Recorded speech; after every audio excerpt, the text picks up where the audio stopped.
Right, let's speak to Rafe Heydel-Mankoo, historian and senior fellow at the New Culture Forum, to guide us through all the other bits and bobs on the New Year's Honours list. Rafe, welcome to the show. Now, before we talk about New Year's Honours, I just want to raise a small topic of something I saw on X, because I'm pretty sure that that I saw a picture of a suitcase full of gins and tonics and cigars. Yes, well, greetings from Calcutta, where I'm spending New Year's Eve under the palm trees of the Tollygunge Club. A bit of an escape from an otherwise bleak period in Britain. So I've got the essentials, got my gin and tonic, actually, right next to me. Gin and tonic from... It's called Indian tonic water, for crying out loud. Can you not get it in Calcutta? Well, if you saw the prices in the hotels here, and I always like to have an emergency stash next to me so I can have my late night tipple, and it's very good for avoiding malaria, as you know. It's the drink of empire. It built the British Empire, so I never have it far from reach. That's true. It's the quinine in it, isn't it, that supposedly cures malaria. Anyway, I just think gin and tonic cures everything, let alone malaria. Now, I didn't realise this, but you're editor of Burke's World Orders of Knighthood Merit. The editor of this tome. I don't know where to begin with this revelation. This is amazing. Why don't you have a sir or a lord or a baron or something? Well, yes, I think somehow that there's nobody in the political class who would want me anywhere near them. I think I've become a tad too controversial to be honoured. But yes, so Burke's World Orders of Knighthood Merit is the definitive guide to honours. So this is the very best topic you've brought me on to discuss today, the honours system, and whether, of course, it's been brought into disrepute by the... That's what I want to know. Is it dishonourable? Is 2024 one of the worst years for honours? Well, you know, it's very difficult to defend some of the knighthoods that we've seen, but we need to defend the honours system as a whole, because, of course, there are more than 3,000 honours granted every year, and the vast majority of those go to the unsung heroes of Britain, people who run soup kitchens, volunteers who make up the backbone of Britain's civil society, and also scientists, people in education, headmasters and so forth. But those always get overlooked, and all that the media tend to focus on in the newspapers and the broadsheets and tabloids are the celebrities, the sportsmen and the politicians. But we mustn't lose sight of who actually constitutes the main bulk of those awards that are being granted out. But of course, no one can deny that the granting of honours to someone as odious as Sadiq Khan surely brings the honour system into disrepute. You know, we've had people, you may remember, like Paula Venables, the former head of Royal Mail. She lost her CBE for bringing the honour system into disrepute. Before her, there was Fred Goodwin, the head of Royal Bank of Scotland, who lost his knighthood for his antics during the credit crunch crisis. Sadiq Khan, to many people, might be seen as being in the same bracket. He hasn't been, of course, accused of anything along those lines, but you know, the honours system is surely there to reward the great and the good. And it seems as if, from Sadiq Khan to Gareth Southgate to the chap who runs Network Rail, this year we seem to be rewarding failure.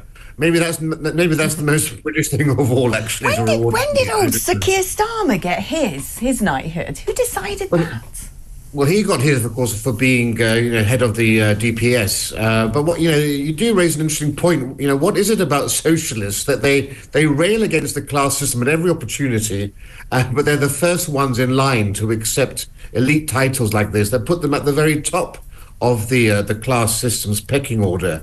I think, you know, Sadiq Khan deserves what Churchill called the Order of the Boot, of being booted out of office. I think that's the only honour he feels. I say this as a Londoner, one of the worst politicians in living memory. You know, this is a man who stokes division virtually every time he opens his mouth, and he undermines Britain's proud historical legacy. That's, to me, the great irony here. He's always railing against Britain's imperial past and the horrors of the past, and yet he's very keen now suddenly to take on one of those baubles. And it's a poke in the eye to all of the victims of modern day London. You know, there's one rape every hour in London, knife crime at an all-time high, phone thefts, shoplifting. How do the victims of all of those things, of course, remembering that he is, of course, in charge of the police in London, feel about all of that? Let alone now, our nightlife has been destroyed completely. Anti-Semitism completely on the run in this country as well. People who are, anti-Semitic have been emboldened by Sadiq Khan's term in office, and we've seen, now on the tube as well, people feel unsafe. You now have, crazily all these signs about sexual staring and so forth, but you can't. The Mate campaign, who can forget that? My goodness. And when, of course, Sadiq Khan put out these videos about misogyny and so forth, miraculously, the villain is always a white male, and he's being told to calm down by his ethnic minority comrades, where, of course, I'm sure if you actually looked at the data, you might find that things are rather different in reality. Oh, what data? They keep that one hidden, don't they? Lived experience, as the left would say, as I like to call it. And are there now more honours given than ever before? Was it, is there a sort of set number every single year that, right, you get to pick 10 people, that's it, or is it sort of an endless opportunity? Well, as I said, there are around 3,000 honours every year, divided into the New Year's honours list and the King's birthday list. And then, of course, if a Prime Minister resigns, he gets his own, usually even more notorious and controversial, resignation honours list that occurs.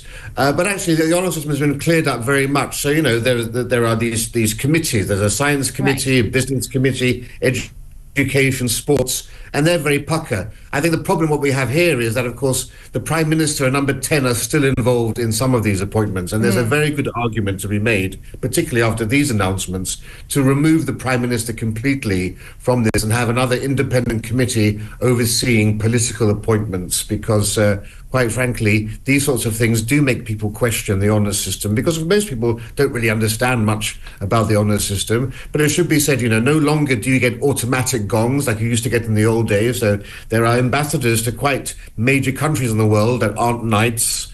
Top senior civil servants can't expect automatically to get a knighthood. So things are actually a lot more meritocratic than in the past. And that's why it's a shame to see the system being sullied in this manner. Yeah, someone messaged me earlier going, why is it that people seem to just get a knighthood for doing their job? Surely it should be sort of being exceptional in your field, going above and beyond the call of duty. And, Sadiq Khan has just done his job. He got elected. He does his job badly. I think it sort of fits into that category. Who would you say is a good honour this year? Who's well-deserving of their gong? I haven't actually seen the full list, actually, because I've got very limited Wi-Fi supply here in Calcutta, so I'm just using the business centre here, so I can't say that I've seen the full list. But say what you want to about Stephen Fry. He's a very divisive character as well. I think, given his numerous charitable commitments that he's done in his life beyond the field of entertainment, that's one of the things. A lot of people who you think are being rewarded for entertainment have actually been rewarded for other things. Roger Moore, for example, he got his knighthood not for acting. He always said only his eyebrow was the only part of him able to act, but for his work for UNICEF and so forth. And so it is, as you say, when people do things beyond their main job, that's when they get recognition. Rafe, thank you, my darling. It's always good catching up with you. And don't know what time it is over there in India right now. I would venture that it's probably about, 5 in the evening or something. Am I right? I think it's gin and tonic o'clock. That's what I was thinking as well. Have one on us, would you, Rafe? And Happy New Year to you, my darling. I'll speak to you in 2025.